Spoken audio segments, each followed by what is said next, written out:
மணிரத்னம் அவர்களின் தளபதி படத்தில் மம்பூட்டி அவர்களின் உதவியாளரில் ஒருவராக நாகேஷ் அவர்கள் வருவார். நாகேஷ் அவர்களிடம் 10 நாள் கால்ஷீட் வாங்கி இருந்த போதிலும் படத்தில் நாகேஷ் அவர்கள் நடித்த 3 காட்சிகள் மட்டுமே இடம்பெற்றிருந்தன.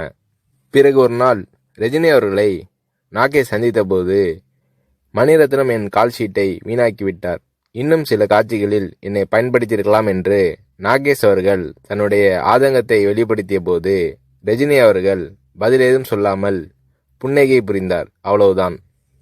பின்னர் தான் நாகேஷ் அவர்களுக்கு ரஜினி அவர்களின் மௌனத்தின் அர்த்தம் புரிந்தது.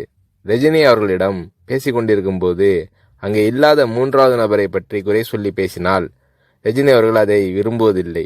3வது மனிதரை பற்றி பேசுவதோ விமர்சிப்பதோ நாகரீகம் இல்லை என்பது ரஜினி அவர்களின் பாலிசி. இது நாகேஷ் அவர்களுக்கு தெரிய வந்தபோது ரஜினி அவர்கள் மீதான மதிப்பு நாகேஷ் அவர்களின் உள்ளத்தில் பல மடங்கானது.